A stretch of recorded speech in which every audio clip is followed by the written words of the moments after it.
ডিম খেতে কে না ভালোবাসে।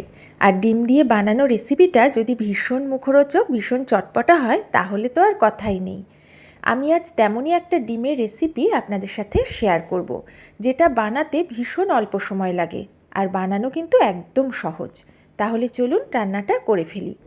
নমস্কার, কাকলিস কুকিং হাবে নতুন একটি ভিডিওতে আপনাদের সবাইকে স্বাগত। আজকের রেসিপিটার জন্য আমি এখানে 4টে ডিম নিয়ে নিয়েছি। একটা বোল নিয়ে নিলাম। এই ডিম 4টে আমি ফাটিয়ে এই বোলের মধ্যে নিয়ে নিচ্ছি। এখানে আমার প্রয়োজন 4টে, তাই নিলাম। আপনারা এর থেকে বেশি পরিমাণ ডিম নিয়েও করতে পারেন।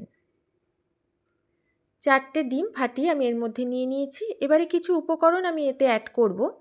প্রথমে দিয়ে দিচ্ছি স্বাদ মতো লবণ। এবারে দিচ্ছি খুব সামান্য পরিমাণ একটু কাশ্মীরি লঙ্কার গুঁড়ো, দিলাম সামান্য হলুদ গুঁড়ো, দিয়ে দিচ্ছি কিছুটা ধনেপাতা কুচি, এটাও আপনারা পরিমাণ বুঝে দেবেন, আর দিচ্ছি 1/4 চা চামচ মতো ঝাল শুকনো লঙ্কার গুঁড়ো। এখন এই সমস্ত উপকরণ ডিমের সাথে ভালো করে মিশিয়ে নিয়ে বেশ কিছুটা সময় নিয়ে আমি ডিম 4টে ফেটিয়ে নেব। এটা কিন্তু খুব ভালো করে ফেটাতে হবে। ফেটাতে ফেটাতে দেখবেন ডিমের কালারটা বেশ লাইট হয়ে যাচ্ছে। যত বেশি লাইট হবে ডিমের কালার, ততই কিন্তু বুঝবেন ফেটানোটা খুব ভালোভাবে হয়েছে। আর ফেটানো ভালো হলে এটা কিন্তু আস্তে আস্তে বেশ ফুলে উঠবে, আর পরের স্টেপে রান্নাটাও তত ভালো হবে।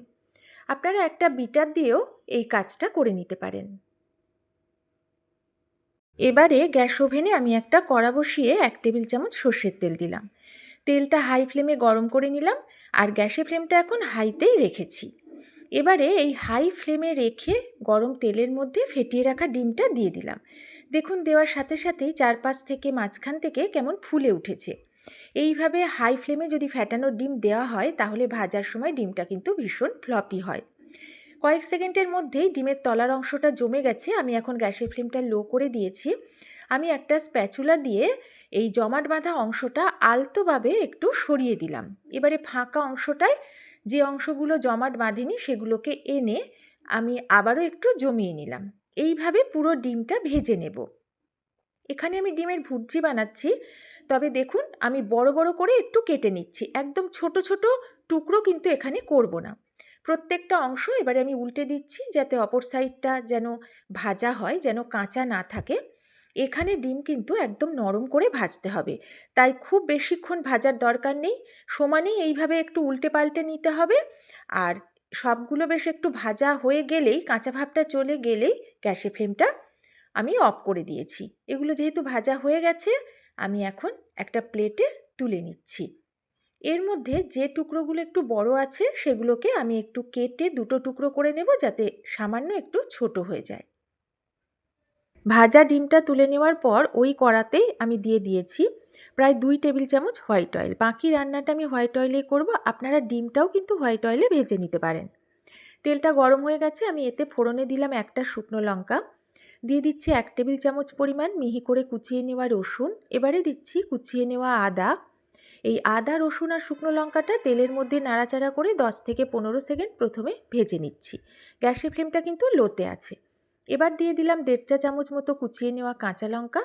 এখন এই সমস্ত উপকরণ আবারও নাড়াচাড়া করে আমি 10-15 সেকেন্ড ভেজে নেব, যতক্ষণ না আদা রসুনের কাঁচা ভাবটা চলে যায়। তার বেশি কিন্তু এটা লাল করে ভাজবো না। দেখুন ভাজাটা হয়ে গেছে। এখানে দুটো পেঁয়াজ আমি এইভাবে স্কোয়ার করে কেটে নিয়েছি। পেঁয়াজগুলোকে একটু ডুমো করে কাটার পরে পাপড়িগুলোকে আমি ছাড়িয়ে নিয়েছি। এগুলো দিয়ে দিলাম।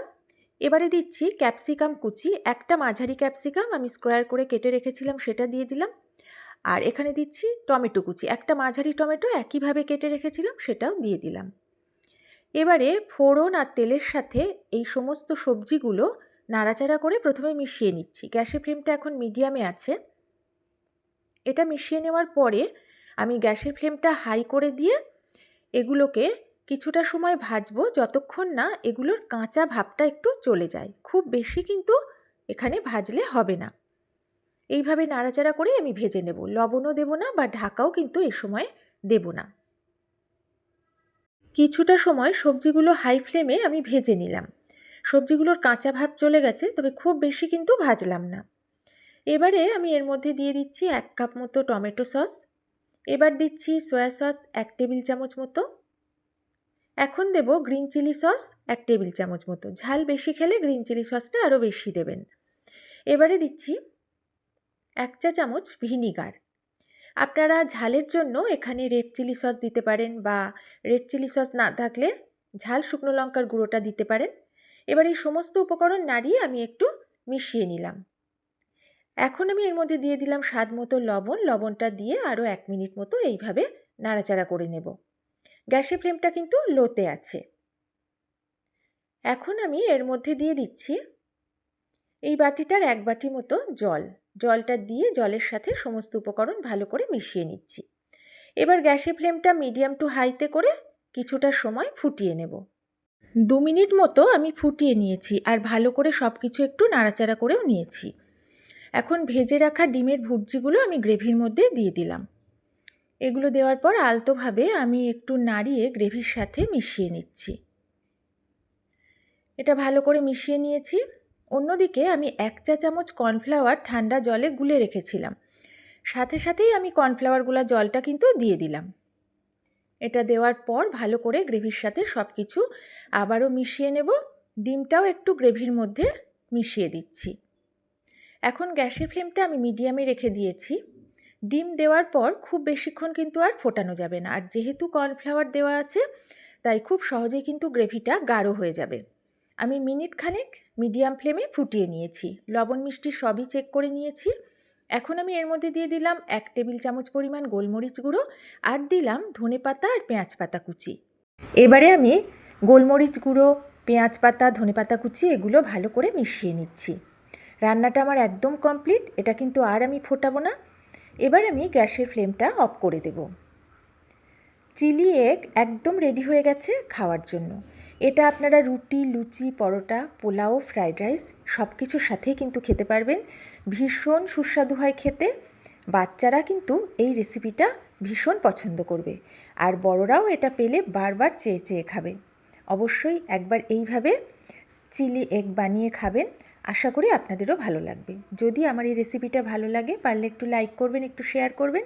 নতুন বন্ধুরা আমার ভিডিও ভালো লাগলে পাশে থাকবেন। তাহলে আজকের মতো এই পর্যন্তই।